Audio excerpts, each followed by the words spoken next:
Amazing. Thank you so much. So we'll start off with the land acknowledgement. So we are speaking to you from Toronto to Toronto. This city is located in the Dish with One Spoon territory. The Dish with One Spoon is a treaty between the Anishinaabe, Mississaugas, and Haudenosaunee that bound them to share the territory and protect the land. Subsequent Indigenous nations and peoples, Europeans and all newcomers, have been invited into this treaty in the spirit of peace, friendship, and respect. I'll go ahead with the introductions. So my name is Mohammed. I'm the academic coordinator of graduate programs, so I handle all aspects of course administration. I'll be your main point of contact once you all start your studies in September. I'll pass it off to Tanisha to introduce herself.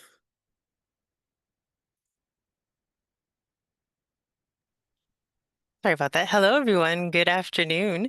I'm Tanisha Boyd. I'm the graduate program administrator with the team.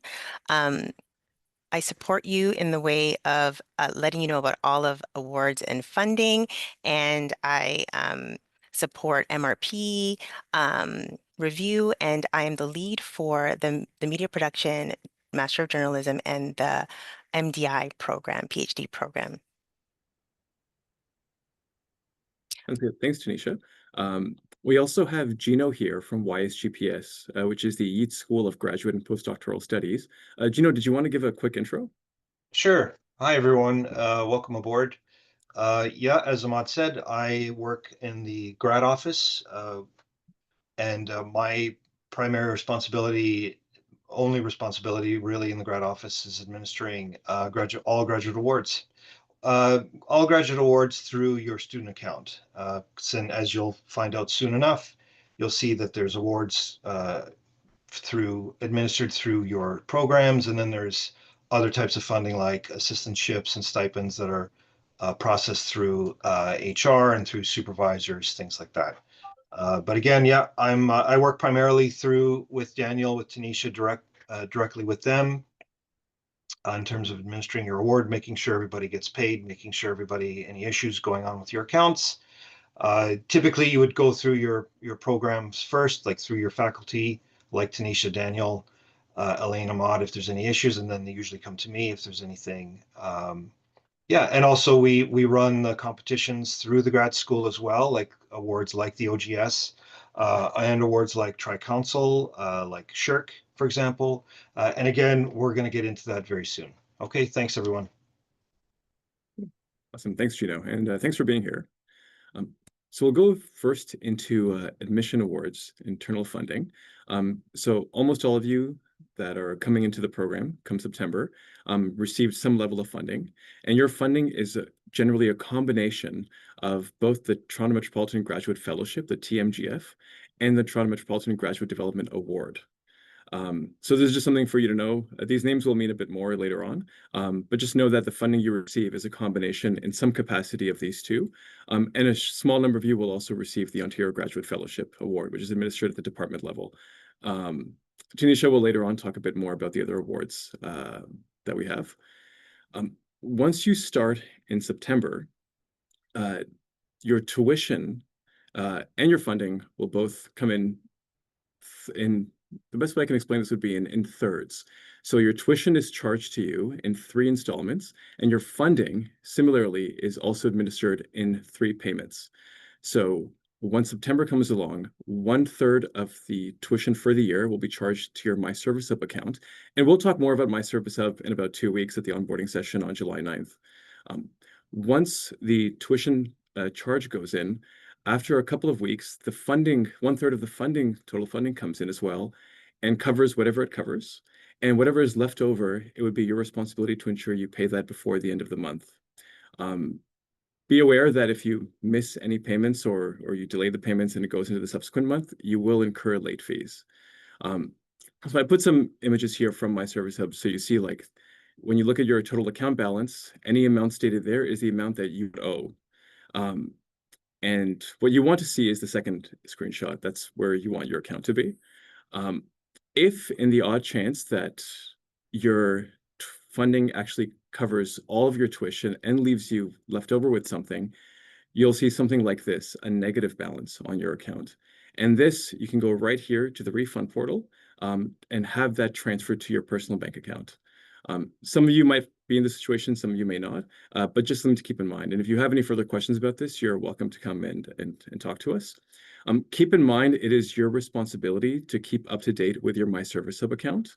If you notice any inconsistencies or corrections, just let us know so we can get those addressed right away.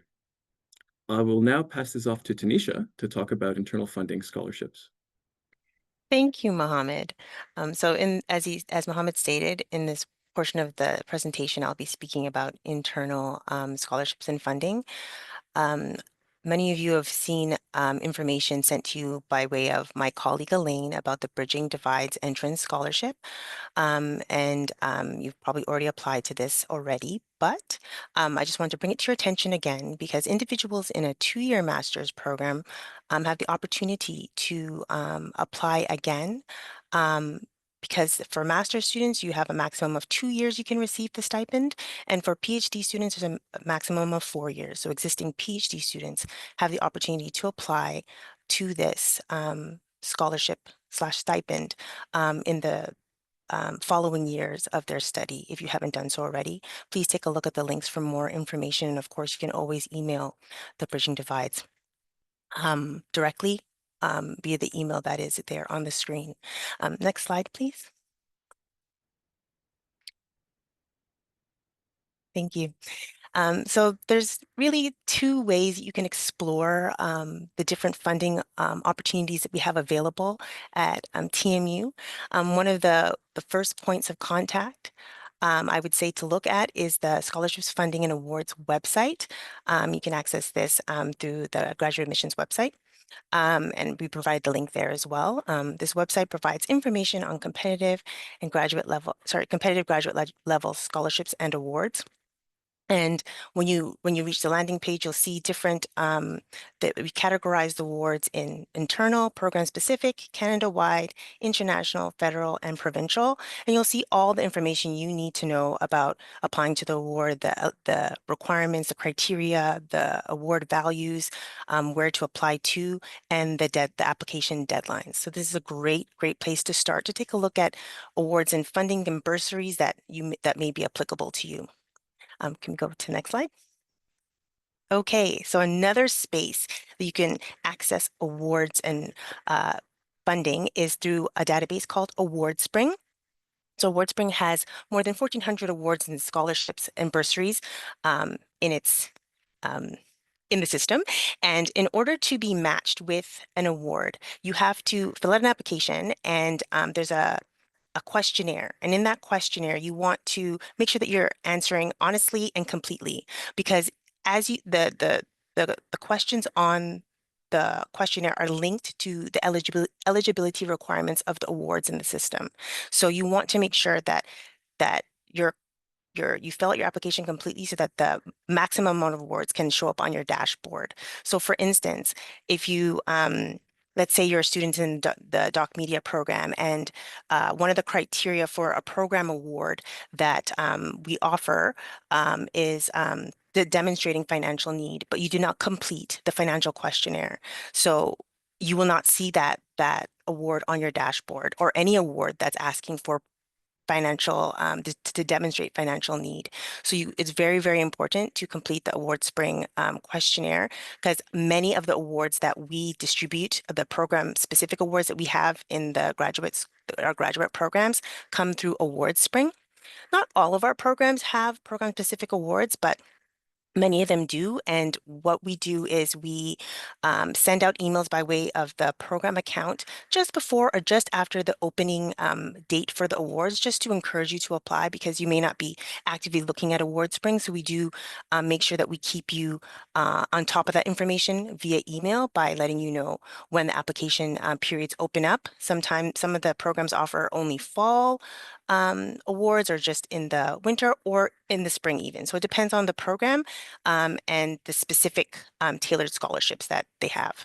You can take a look at more information about AwardSpring via the link below. And also we're in the process of booking a session with AwardSpring as part of the onboarding series in early September. So look out for that. We don't have the date as yet, but that is in progress. So stay tuned. Next slide, please. Okay, so I mentioned not all of the programs have program-specific scholarships or awards, but as the graduate programs here at the Creative School, we offer the Creative School Graduate Development Award. And this award recognizes the academic achievement of full-time graduate students enrolled in a graduate program at the Creative School and aims to support them in the completion of the degree by providing additional financial support. We've been very fortunate to be able to run this award continuously, and the last application period, we were able to award a total of $50,000 and distribute it amongst the students in all of our programs.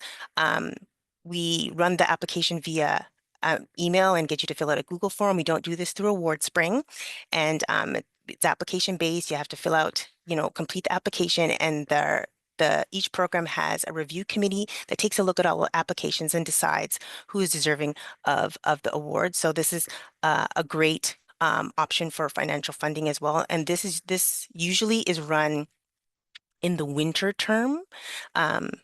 Correct? Is that correct, Dan? Yes, in the winter term. Sorry, it escaped me.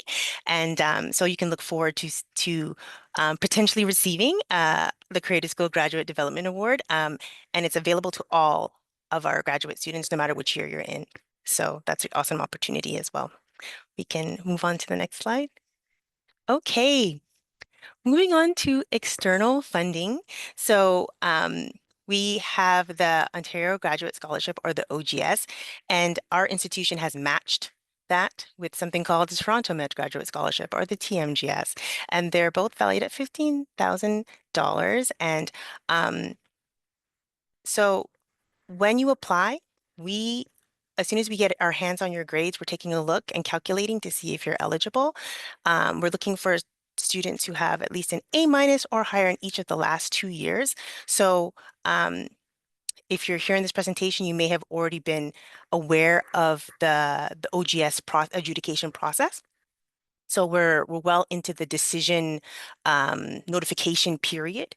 But this is something that we do every year, and students who are in their upper years of their program, with their going into the second year of a 2-year program, or the upper years of a PhD program, are also eligible to apply again for the OGS if you did not receive it this time around. And we're still rolling out decisions. It's a ongoing rolling basis until school starts. So you may still, if you've applied for one and you haven't heard yet, you may still get a decision from us once that has been identified.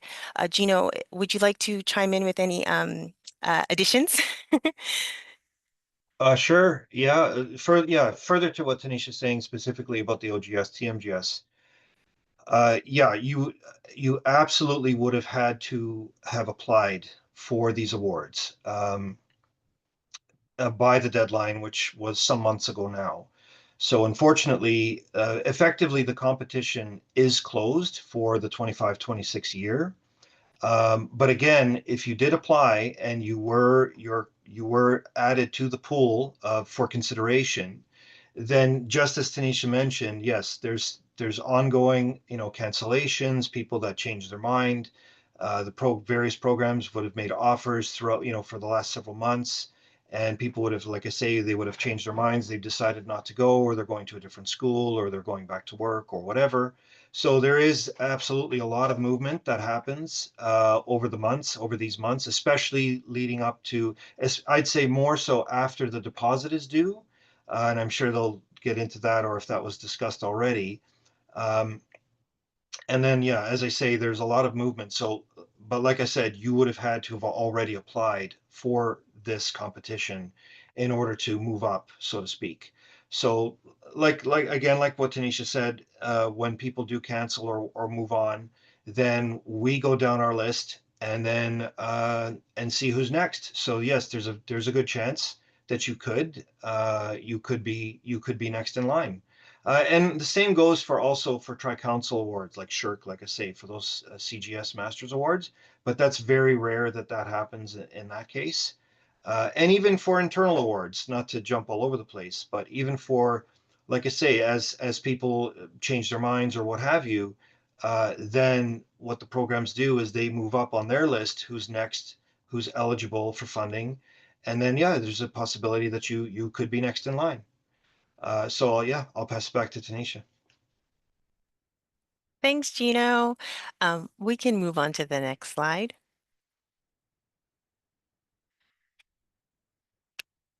So Gino had mentioned the SSHRC, the Social Science and Humanities and Research Council scholarship. This is offered at the master's and the doctoral level. If you're obviously as an incoming student, you would have already have applied to these scholarships for September, but for individuals who are going into a two-year program or a multi-year program like PhD have the opportunity to apply for the next upcoming fall. So the deadline for master's students is December the 1st, and we look for A minus or average A minus GPA in each of the last 2 years, along with your CV and your supporting letters and your research ideas as part of the eligibility requirements. And thank you, Daniel, for putting that link in the chat. For doctoral students, it's a slightly different criteria, and you can see the award values are different as well. For for doctoral students, it's based on academic excellence, and it's considering the following criteria: academic record, transcripts, duration of previous studies, program requirements and courses pursued, course load, and relative standing in the program if applicable. So depending on if you're a master's student or a candidate or a PhD candidate, you'd want to look at the respective deadline dates. Master's is December 1st and PhD is October the 1st. So Gino, I'd like to invite you to share any thoughts and additions to this information, if you have any. Sure, yeah, no problem. So first, there's just a minor correction. The Master's Award is 27,000, not 27,500. These awards were dramatically increased, by the way, this past year. The federal government had boosted scholarship funding for these awards quite significantly. So the Master's Award, it was previously 17,500. So that's probably where the 500 came from. And then it increased to 27,000. And then for doctoral, the top tier doctoral awards, the CGS, those were actually 35, so that went up to 40. But there were a SSHRC, what they call fellowship doctoral awards, that were 20,000. So now all doctoral awards are now basically harmonized at 40,000 a year. So again, a pretty significant amount for sure. Now, just further to what Tanisha is saying, I can't stress enough to visit these links because there's all the information you need to know, because what we do is we link back to the Tri-Council websites, and there is excruciating detail there. Everything you need to know for applying is all there. I know it's a lot of reading, but you know, you're graduate students, so you should be used to doing a lot of reading. And just go through all the requirements. And of course, you know, Daniel, Tanisha, the Creative School admin team, they're there to support you as well. Like also in terms of, and also us as well. They work with us essentially. My colleague, Natasha, she couldn't be here today, and my director, they all work with your programs, getting your applications together, making sure, you know, reference letters are good, making sure like everything, that the application is as solid as it can be. Because then what happens is we adjudicate at our level, at the institution level, and then those are put forward to Tri-Council, and then they basically adjudicate. So again, we try to make sure that the quality of your application is as good as it can get when we submit that. And just in speaking to the deadlines, again, so you would apply this coming fall, for the following year. So it's unfortunate for 1-year programs, 1-year master's programs. You would have had to have applied last year for these opportunities for the master's program. So it's too late for that. Your only options now really are probably just internal program funding, like what we mentioned before, like things like the GDA. We also have our fellowship as well. But if you are continuing in your program, in your master's or in your doctoral, then yeah, you absolutely can apply this fall by the deadlines for next year. And then you have the option of actually starting the award in May if you want, or usually that's only if you're really closer to completing your program, or else typically you would start in fall of next year. So again, just so everybody's absolutely clear, if you're continuing your program in fall of 2026, then you would need to apply for these awards, whether it's if you're going into a second year master's or you're going into a second year PhD or third or fourth, you would apply this fall for these awards to start in fall of 2026. I'll pass it back to Tanisha. Awesome. Thank you, Gino. And thank you for highlighting that error. We'll make sure that the slides, before we send them to you, have been corrected there. We can move on to the next slide. And now we're going to open the floor to some questions. So are we going to stop sharing? Or are we going to, no, we're not going to stop sharing. Oh, Mohammed, what would you like to do? Oh, okay then. Sorry. Yeah, so if anyone has any questions, feel free to either turn off your mic or raise your hand and any of us will answer. So let's go and see who has any questions.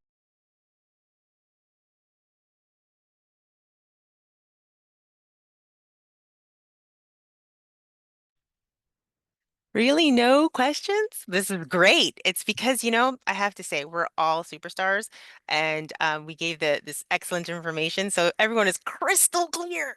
But if anyone has any questions, you can type it in the chat if that's more comfortable for you.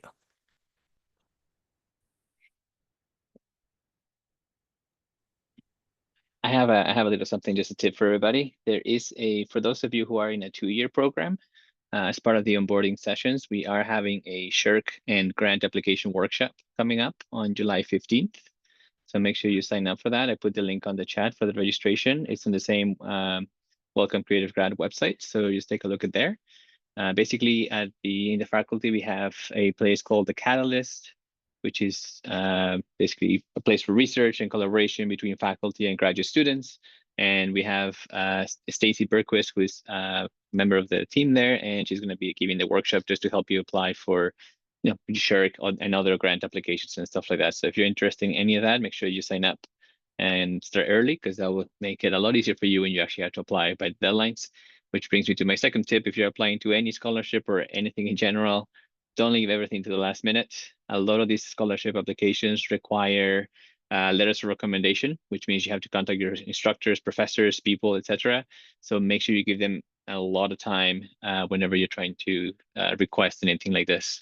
It just makes it a lot easier for them, and they're going to be a lot happier with you if you give them a month versus if you give them a week or two to write the letter, and therefore you get a better letter. All right, so back to you, Tanisha. Thanks, Daniel. I see there's a question in the chat. When will we, Mila's asking, hope I pronounced that right. When will we hear more about assistantships and perhaps TA opportunities? Daniel, did you shake your head because you're going to answer? Go ahead, go ahead. Oh, so we have on the careers website, you can take a look at GA opportunities there and see what you can, there are a lot of like opportunities there on that website. And also when you're in the program, as GA ship opportunities become available, we send that out to the students. So it's on like an ad hoc basis. It's not like a general, like here are all the assistantships available. So depending on the program, like for example, media production, there is, I guess, a streamlined process for it, but for other programs, it's not so much. So you may have to take a look at the careers website and see the GA opportunities that are there and research opportunities that are there. Can I ask a question? Yes, you may. Thank you. I'm Nina. My question is it the TA, GTA, is it before coming to the, I mean, can I get the offer before coming to the university, or is it part of the you should be in the university. I mean, you should be enrolled in the university and then take the TA. Does it make sense? I mean, because so I'm coming to Toronto, but and I've got my admission, but I don't have my TA. So I'm just thinking about, is it possible to get TA before start fall semester? Daniel, did you want to answer that one? Sure. So it varies by program. So every program is a little bit different, like Tanisha mentioned. So some programs do include a TA or GA-ship with the offer of admission. And that's based on, the program is tied, for example, like the fashion program is tied to the undergraduate fashion program. So they know more or less, what course is going to be offered and which ones are going to need a assistantship, which professors going to need certain support and so on. So when they know that information, they tie that to the offer of admission. So if in your offer of admission, you already got that information there, then it's already set and it will be part of your funding package. If you did not get a TA or GA position or RA position or anything like that with your admissions offer, then the best way to do it is to begin looking at the careers website and actually to see what is available. Now, the careers website gets updated not daily, but pretty much every other day or so. So you should keep looking once in a while. At this point, during the spring, summer, generally speaking, there is a lot less positions because a lot of undergraduate programs do not have classes. And so a lot of the TAGA positions are tied to undergrad classes. And if there's no classes, then there's no positions. Does that make sense? And Yes, so, completely. Thank you. yeah. So in a lot of cases, starting in the fall, you can still apply early because you become a student usually when you get matriculated at the, I would say, early August, mid-August. And at that point, you'll have your student ID, you should have your online identity, all that kind of stuff, which is what you would need to apply.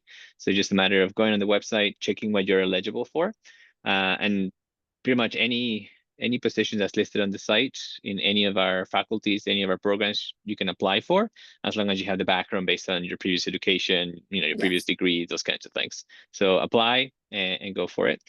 Just one note about TA-ships and GA-ships. The name recently changed. So it used to be teaching assistantships and graduate assistantships. Now they're just called, what are they called? Academic assistantships. Just in case you see different acronyms, instead of TAGA, you may just say AA or something like that. It's the exact same thing. They're just in the process of changing the names. So when you're looking, just don't get too confused with it. It's all the same kind of idea. Okay. And when the website for the careers, you're also going to find things like research assistantships, which is like a similar idea, but in that case, just usually supporting a faculty member with the research or with a grant or some other project they have on. And you're also going to find something called Career Boost. Career Boost Positions is basically a program that sponsored by the government and the other half by the university. And basically, they open up positions around the campus and a variety of different things. They're not academic specifically, so you will not be necessarily helping with courses, but they allow you to work for someone in the university. For example, we in grad studies, we actually hire someone and they help us with a lot of our social media, with their marketing, with their websites, those kinds of things. Other departments will have similar ideas. So important for you to just, again, take a look at the website, see what's available and apply for those. Because again, it's really good positions. Those ones usually around 10 to 15, it's around 10 to 15 hours a week for those positions. And their rates vary. I think it's up to $23, $24 an hour. So there's options in there as well. Back to you, Tanisha. Thanks, Daniel. I'm just gonna hand it over to Mohammed to continue with the question. I guess what's the word? Moderating. Can you take a look in the chat? I'm just gonna step away from this Zoom session for a moment. Sure. But Yeah, Mohammed, cool. please take. Yeah, no problem. So I see here, actually, any other questions before I go to the chat? So we have a question here. Are there any scholarships we can still apply to? I'll be joining the MDM program in September.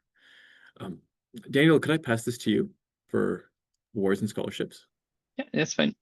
So at this point, your best course of action for those kinds of things is to look at both AwardSpring. So as soon as you can look at your profile and look at your create that profile within AwardSpring, the system will automatically match you with any scholarships that are coming up. And then the other option is looking at the Graduate Studies website for links to any upcoming scholarships. One note on the Graduate Studies website, and I think we can copy the link in the chat in a second again.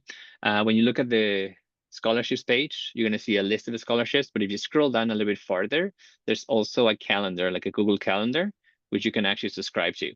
So it will then attach it to your TMU calendar, so then you can actually see when the deadlines are coming up for any scholarships. Now, that list is that calendar and that list has a lot of scholarships. Some of them may be applicable to you, may not be, but it's always good to just take a look at the dates to make sure you don't miss anything, and make sure you always take a look at the requirements. And the third point on that particular website is at the very bottom of that page, there is a section, I think it's called Other External Funding. So this is a compilation of different external companies, institutions, places, and so on that have provided funds for graduate students at some point or another, or that run awards or run competitions and so on. And so always take a look at that list. You're going to see it. It's just a whole drop-down menus like A to C and D to F and so on. And it's basically a huge list of options. So make sure you go through those. Now, it is the best options for you to look at them, because you as a student and as you know yourself the best, then you know what the criteria you would actually meet. So for example, it may be based on your background, maybe based on your previous education, it may be based on the research that you're working on, or what you're planning to do for your thesis or MRP. And so that's why it's important that you guys kind of take a look at those and start looking at what's available from there. Other than that, the next scholarships will be usually when they become available, we send you guys an email, usually starting in the fall, some in the winter, and we'll basically let you know, hey, this is coming up, make sure that you apply, and we'll send you all the the admission requirements, so the application requirements, as well as the links to submit your application. Daniel, just to follow up on the awards question, someone has also asked for the OGS. If it's a no, will we let them know? Because I know it's still it's on a rolling basis, the OGS decisions, right? Yeah, so right now it's on a rolling basis, so we haven't said anybody a no because we don't know if it's a no for sure.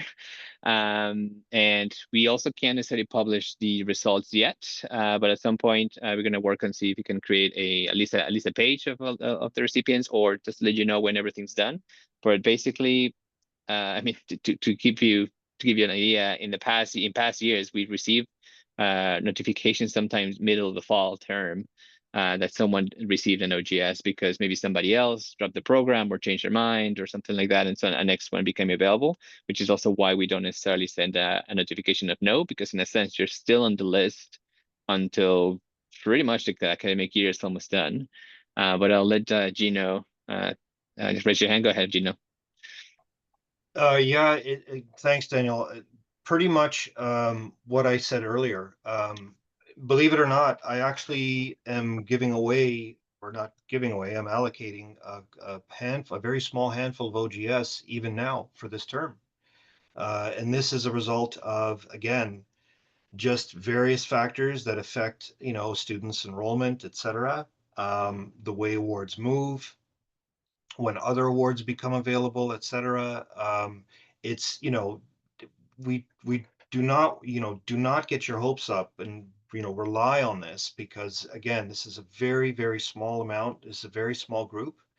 Like I say, it's not unusual. We almost always, even by the end of the academic year, there's always award movement in awards, like with OGS and also internal awards as well, depending on budgets, and again, all kinds of reasons why, all kinds of factors that contribute to that. And then, again, for OGS, you would have to have applied. So I'm going back to last year's competition, which is the current year, and going down our list and saying, okay, who's next? And then at the program level, with the funding that they get, their budget, they're doing the same thing. So whoever moves up their list, then yeah, there's a possibility. But again, it's not the kind of thing that you should rely on or expect, because again, it's a very small group. And in terms of just if it's a no, it's difficult to do that. Like all the different faculties do it differently. I don't know that they all necessarily reach out to everyone, people who are not successful. I'd say that the default is typically that they don't do that. They only really notify you if you are successful. So I guess no news is probably bad news, really. So if you are getting an email, if you are being notified, then that's probably usually good news. But yeah, and again, it's really up to the faculty. I know we usually don't, even from us. Only I'll, like, if it comes to me, then I will reach out to the student. But again, only if they're successful or only if they're next in line, let's say. So yeah, fingers crossed. Exactly. Yep. Thanks, Gino. We still have time for a few more questions.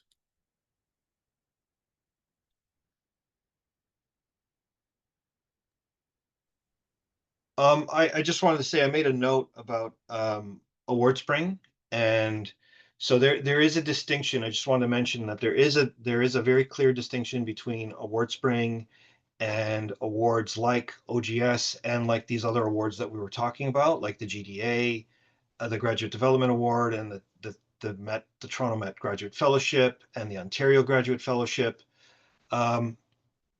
So the majority of those awards that we adjudicate, like I say, at the faculty level, working with the grad school, those awards are not on AwardSpring. So you cannot apply for OGS, the fellowship, the Graduate Development Award, awards like that, and also SHRC, awards like SHRC. You cannot apply for those awards on AwardSpring. The reason is that again, it has to do with admissions, with the ranking lists that we have, and AwardSpring. There's limitations to AwardSpring to adjudicate these awards, and the way the grad school works for the most part, including the creative school, it's just not necessarily compatible with AwardSpring. The kind of awards that you'll find on AwardSpring are like what Tanisha had mentioned. Like there's very specific awards, like for journalism, for doc media. Like these are typically like donor sponsored awards. Like there's CBC, like awards from the CBC. There's I think there's still an award from Johnny Lombardi from way back when, if anybody remembers him, from starting, Chin Radio and the ethnic radio stations way back when. So those are very specific, and those are usually donor based. So it's awards that we get from donors. So those are the kind of awards that you're going to find on AwardSpring. And like I say, I just wanted to make sure that everyone's as clear as possible that, yeah, again, awards like OGS, SHRC, other internal awards, you're not going to find those on AwardSpring. It's really up to the faculty to decide that, and the grad school. We work hand in hand with that. So you would have to follow up with your program, with your faculty about that. And again, AwardSpring, you'll see once you are enrolled and matriculated, as Daniel mentioned, that usually, again, that happens around August. Then you can go into AwardSpring and you can see like the different awards that are available. And it is pretty good in the sense that it pulls from your profile, like from your My Service Hub profile, and it does more or less match you. Like again, like what Tanisha mentioned about if you're in like a specific program, then you're only going to pretty much see awards that are available for that program. So yeah, I just wanted to make that distinction between AwardSpring and those other awards. Awesome. Thanks, Gino. If there are no further questions, I'm going to link the Graduate Studies onboarding page. Here you can see all the subsequent onboarding sessions we'll be having over the next few weeks. The next session is next week, July 3rd at 2 p.m., and that'll be on OSAP information. So if you haven't registered yet, feel free to do so. But yeah, if we have no further questions, thank you all for attending, and we'll see you at the next session. Thanks so much, everyone.